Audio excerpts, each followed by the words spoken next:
Hi guys, welcome to Cricket Chat with Venkatesh. India England first T20 international వర్షార్పణం అయిపోయింది. India innings మాత్రం complete అయింది. దాంట్లో highlight ఏంటంటే captain Shreyas Iyer half century చేశారు. First half century as India captain. పెద్ద relief అతనికి, ఎందుకంటే ఐర్లాండ్లో అతని కెప్టెన్ స్టింట్ స్టార్ట్ అయింది.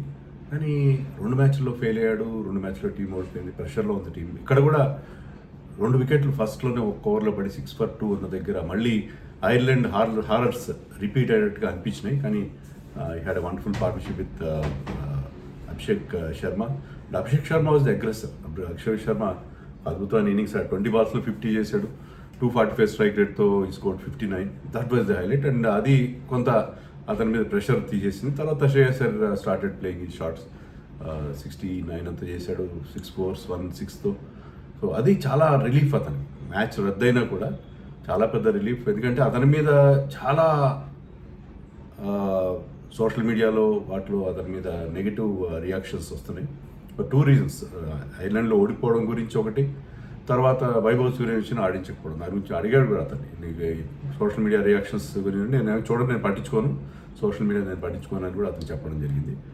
But it is a great relief. Vice కెప్టెన్కి మాత్రం ఇంకా ఆ ప్రాబ్లం కొనసాగుతుంది. తిలక్ వర్మ మరొక రన్నే బాల్ చిన్న ఇన్నింగ్స్ ఆడాడు. అది కూడా ఒక ర్యామ్ షాట్ ఆడబోయే ప్రయత్నంలో అతను అవుట్ అయిపోయాడు. సో అతనికి ఇంకా కుదురుకోలేదు. అండ్ ఇషాన్ కిషన్ కూడా వరుసగా 2వ రన్ అవుట్ అయ్యాడు. Abhishek Sharma batted beautifully. And Sanju Samson 5-0-1 last 3 innings. So world కప్లో 3 అద్భుతమైన ఇన్నింగ్స్ ఆడాడు కాబట్టి అతనికి లాంగ్ రన్ ఇస్తున్నాము అని చెప్పారు. మరి ఇక్కడ వరుసగా 3 ఫెయిల్యూర్స్ ఉన్నాయి.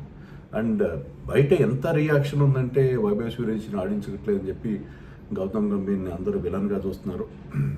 అంటే గంభీర్ ఇవన్నీ పట్టించుకోవడం కరెక్టే, కానీ ఏదో ఒక పాయింట్లో అతనికి ఎంట్రీ ఇవ్వాలి కదా. వీళ్ళు పర్ఫామ్ చేయట్లేదు. ఇషాన్ కిషన్ వరుసగా 2 సార్లు రన్ అవుట్ అయ్యాడు. There was no run in it. అతను స్ట్రైట్ ఫీల్డర్కి కొట్టేసి పార్ట్నర్ని కూడా చూడకుండా కమిట్ అయిపోయాడు రన్కి. It was rather horror.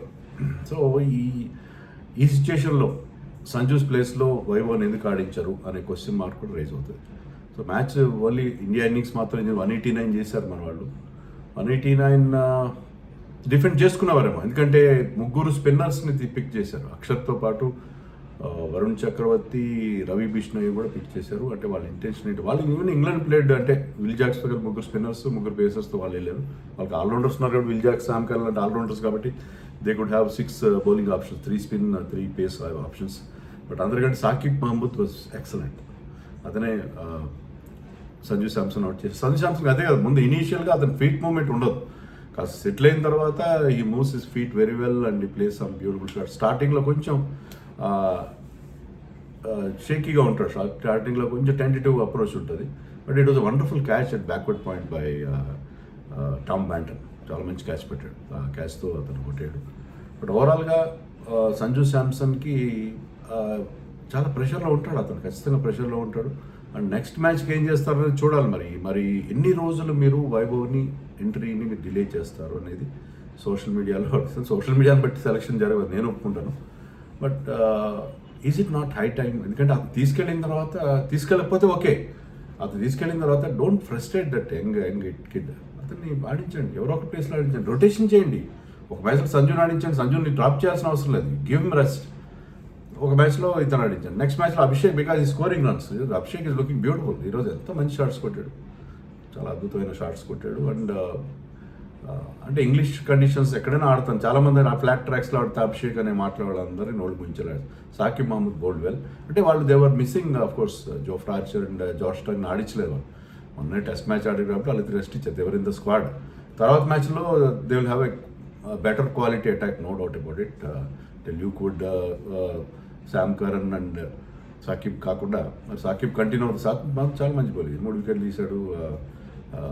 ఈ got rid of Shreyas Iyer కూడా ఒక మంచి ఫుల్లర్ డెలివరీతో అవుట్ చేశాడు. అండ్ ఒక లో ఫుల్ టాస్తో తిలక్ వర్మను అవుట్ చేశాడు. So he was very good. అతను స్టేజింగ్ కమ్బ్యాక్ ఆల్మోస్ట్ ఒక ఏడాది దాటిందేమో అతను ఇంగ్లాండ్ కాడి.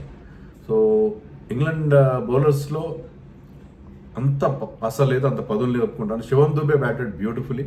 సో ఆ ఫినిషింగ్ ఇచ్చాడు. సో ఈ మ్యాచ్లో ఇండియా ఒక ఇన్నింగ్స్ ఆడినా కూడా మీకు ఐర్లాండ్ లాగా లేదు పరిస్థితి. ఐర్లాండ్లో ఆ బ్యాటింగ్ హారర్స్ ఇక్కడ కంటిన్యూ కావు. ఇంగ్లాండ్లో much better pitches and much better batting అనేది ప్రూవ్ అయింది. 200 స్ట్రైక్లతో ఈ స్కోర్డ్ సమ్ 42 రన్స్. శివం దుబే ఒక స్పిన్నర్స్ మీద విరుచుకుపడతాడు. స్పిన్నర్స్ కాదు, పేసర్స్ కూడా కొట్టాడు, రన్స్ కొట్టాడు. It was very impressive.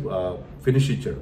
And Harshit Rana was sent ahead of Axar Patel కంటే ముందు పంపించారు. బట్ అది అవుటైనా కూడా మనం చూస్తున్నది ఏంటంటే అతనికి ఆ రోల్ ఇస్తున్నారు. చివరిలో వచ్చి ఒక 2-3 లస్టీ బ్లోస్ కొట్టే అవసరం కూడా కదా. I support that thing. Akshar Patel కంటే గొప్ప బ్యాట్స్మెన్ కాదు. ఆ సిచ్యుయేషన్లో అతను ఆ లాంగ్ హ్యాండిల్ యూజ్ చేస్తాడు, కొన్ని బిగ్ హిట్స్ కొట్టగలడు. కొట్టాడు కూడా మనం చూసాం కదా. కాబట్టి I think that was a good decision, fair call, దాంట్లో ఎలాంటి సందేహం లేదు. ఓవరాల్గా ఇషాన్ కిషన్ రన్అవుట్లు ఏంటి, సంజు శాంసన్ అవుట్ అవ్వడం ఏంటి, తిలక్ వర్మ ఆ స్ట్రైక్ రేట్ ఏంటి, అతను ఆడుతున్న తీరేంటి, ఇవి కొన్ని క్వశ్చన్. బట్ క్యాప్టెన్ ఎప్పుడైతే ఫామ్లోకి వస్తాడో టీం కూడా చాలా హ్యాపీగా ఉంటుంది. సో క్యాప్టెన్ మ్యాచ్ గెలుస్తుండేవారో లేదో మనకు తెలియదు. అది మ్యాటర్ ఆఫ్ కంజెక్చర్, మనం ఏం చెప్పలేం. 189ని డిఫెండ్ చేసుకునే వల్ల చేసుకుని ఉండొచ్చు. It could have been. ఎందుకంటే ఇంగ్లాండ్ టీంలో కూడా బోల్డంత ఫైర్ పవర్ ఉంది. 118 పెద్ద స్కోర్ ఏం కాదు. But still I think it was a good beginning. Match రద్దయినా కూడా ఇండియా సాటిస్ఫై అవుతారు, కొంతవరకు సాటిస్ఫై అవుతారు. ఏదో పర్లేదు, మనం కొంతవరకు నెగ్గుకొచ్చాం అని ఒక సాటిస్ఫాక్షన్ అయితే ఉంటుంది. శ్రేయస్ అయ్యర్కి మొత్తం మీద relief. But you can be more confident in leading the team also. అతను బ్యాటింగ్ విషయంలో కానీ టీం విషయంలో కానీ. అంటే అతను 2023లో ఆడినట్టున్నాడు లాస్ట్ T20s. సో ఆ కమ్బ్యాక్ ప్రాబ్లం నుంచి బయటపడ్డాడు. అతనికి major relief. And Abhishek Sharma is going great guns. So అది ఇండియాకి కొన్ని plus points. And Shivam Dube is finishing well. So ఐర్లాండ్లో హారర్స్ తర్వాత దాని నుంచి బయటపడ్డారు మన టీం అని మనకు ఒక చిన్న కాన్ఫిడెన్స్ అయితే వచ్చింది. ఇంగ్లాండ్లో it is a different ball game. మధ్యలో ఆ ఓషన్ ఉంది కదా, అది ఈవెన్ వాళ్ళు ఆడింది కూడా యూకేకి చెందిన బెల్ఫాస్ట్లో అయినా కూడా అది వేరే ద్వీపం. ఈ ఇంగ్లాండ్ ద్వీపానికి వచ్చిన తర్వాత మన ఫార్చ్యూన్స్ బెటర్ అయినాయని నేను అనుకుంటున్నాను. మరి ఈ మ్యాచ్ గురించి మీరు అనుకుంటారు, వైభవ్కి నెక్స్ట్ మ్యాచ్లో ఎంట్రీ ఇవ్వాలో వద్దో మీరు కామెంట్స్లో చెప్పండి.